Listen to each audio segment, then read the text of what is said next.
Hola, mi nombre es Noé González Monestina, soy consultor en Prevent Control y voy a tratar de explicaros en qué consiste el Design Thinking y cómo podemos aplicarlo a la seguridad y salud en el trabajo. Cuando oímos hablar de Design Thinking, solemos asociarlo, si es que lo hemos oído alguna vez, con temas relativos a la creatividad, pero va mucho más allá de eso, es mucho más que un proceso creativo. Lo que tiene en sí el Design Thinking es que da respuesta un poco a esa cita famosa de Theodore Levitt, en la que dice que la creatividad es pensar cosas nuevas, mientras que la innovación es crear cosas nuevas. Y de eso se trata, de conseguir crear cosas. En este caso, crear cosas nuevas en el ámbito de la seguridad y salud. Por tanto, ¿cómo podemos innovar en el ámbito de la seguridad y salud en el trabajo? Bueno, pues cambiando nuestra forma de pensar, ¿no? Como se muestra un poquito en la imagen, que se nos cambie esa bombilla. Atacando los problemas de una manera diferente a la que lo solemos hacer habitualmente. Empezando a pensar como piensa un diseñador, algo que puede sonar extraño en la seguridad y salud, pero que desde luego puede ser un factor diferencial a la hora precisamente de resolver los problemas que nos encontramos. Haciéndolo de una manera creativa y con una visión global. No focalizarnos en los aspectos, en los detalles, ¿no? Sino tener una perspectiva más amplia de cuál es la problemática. En resumidas cuentas, podríamos decir que esto es Design Thinking, ese cambio en la manera de pensar, de resolver los problemas de forma creativa y de una manera y con una visión global. Un buen ejemplo de esto es Thomas Alva Edison. Todos recordamos a Edison por ser el inventor de la bombilla, pero esta no aportaría ningún significado ni ningún valor si Edison no hubiera creado también un sistema para la generación y la transferencia de esa energía eléctrica que permitiese iluminarla. Es decir, no creó un dispositivo aislado, sino un sistema que permitía satisfacer unas necesidades de las que seguramente ni siquiera la mayoría de personas de la época eran conscientes. Fue un paso más allá, es decir, generó una necesidad. Podría considerarse que es uno de los primeros ejemplos de Design Thinking. Diseñó centrándose en las personas, observando su comportamiento, integrando conocimientos de otras disciplinas, experimentando. Pero no hace falta ser Edison para que apliquemos el Design Thinking. Si cumplimos con cualquiera de estas características que vemos aquí, es decir, que seamos colaborativos, que trabajemos en colaboración con otras personas, que nos guste experimentar, plantear hipótesis, prototipar, testar, iterar para saber qué es lo que funciona, qué es lo que no funciona, es decir, equivocarnos cuanto antes para acertar primero. Consideramos el contexto, las personas que se mueven en él, tenemos un pensamiento integrador, tratamos de tener una perspectiva global y además hacemos suposiciones que identifiquen y caractericen esos problemas y nos permitan ver las posibles soluciones, entonces podremos aplicarlo al ámbito de la seguridad y salud. En definitiva, el Design Thinking lo que nos permite es pasar de la incertidumbre inicial del problema que tenemos que resolver a la claridad de la solución.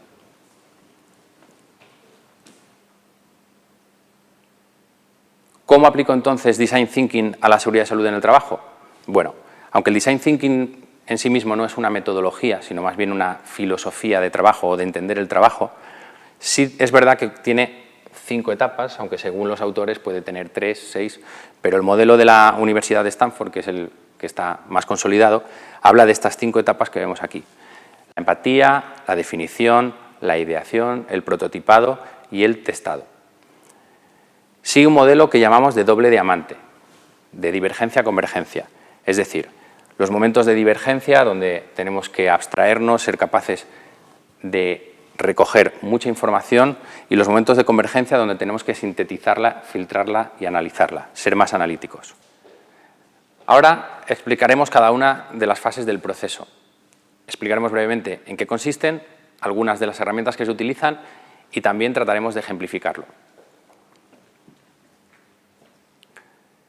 La primera de las fases del Design Thinking es la fase que tiene que ver con la empatía, es decir, con empatizar.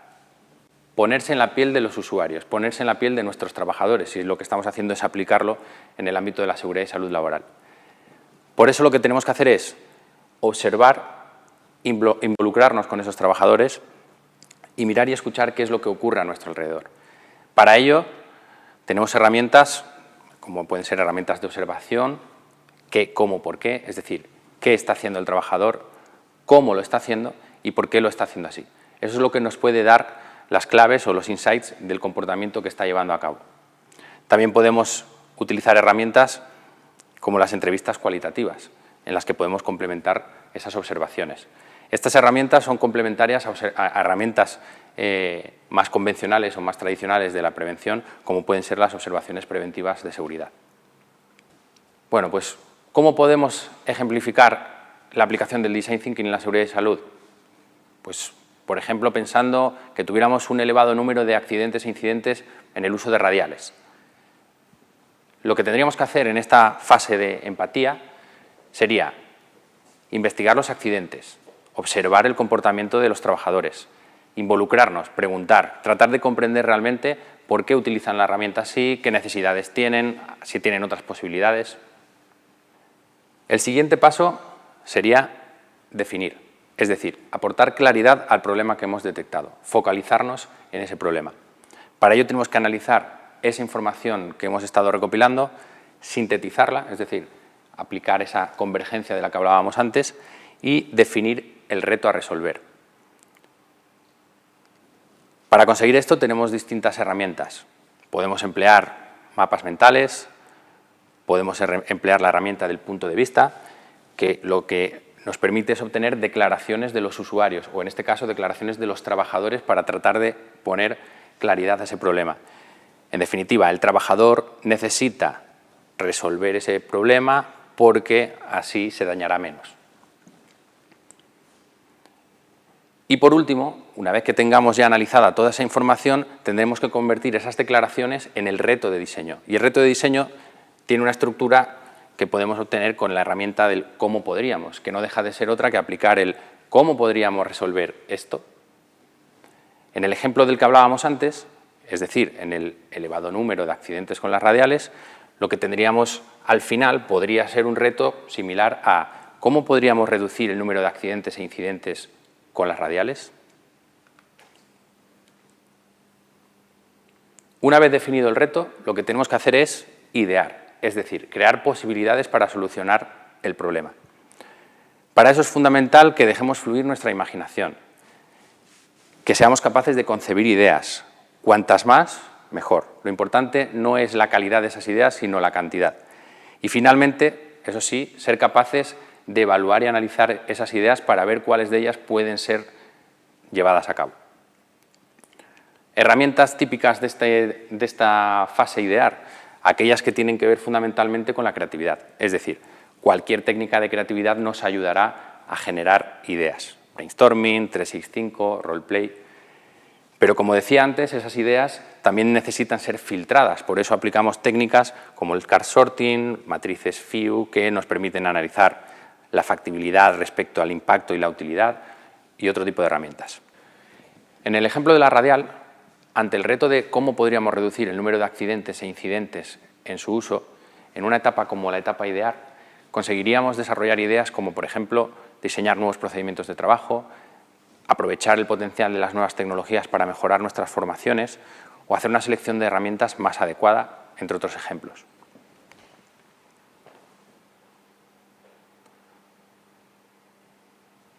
A continuación deberíamos de ser capaces de prototipar esas ideas, es decir, de construir elementos para comunicar las soluciones que hemos alcanzado. Para eso lo que tenemos que hacer es construir, comunicar, equivocarnos, porque se trata de un proceso iterativo y, como mencioné antes, cuanto antes nos equivoquemos, antes alcanzaremos la solución adecuada. Y, finalmente, evaluar esas soluciones. Para prototipar podemos hacerlo con cualquier herramienta, no es que haya una herramienta concreta. Podemos dibujar sobre cualquier superficie que tengamos a mano, podemos utilizar POSIT, podemos construir con cualquier material, crear storyboards, muñecos de Lego, de Playmobil sobre un papel continuo, con POSIT, tijeras y plastilina. Eso es lo de menos. Lo importante es que seamos capaces de comunicar qué valor aporta nuestra solución. ¿Cómo podemos aplicar esto al ejemplo de la radial? Pues podemos construir un storyboard sobre cómo es ese nuevo día a día del trabajador con un nuevo procedimiento de trabajo. Probar nuevas herramientas o otras modalidades de herramienta dentro del ámbito de las radiales. a radiales angulares o con elementos accesorios más grandes, más pequeñas, o también hacer pruebas de esas nuevas tecnologías en el uso de la formación, realidad virtual, realidad aumentada.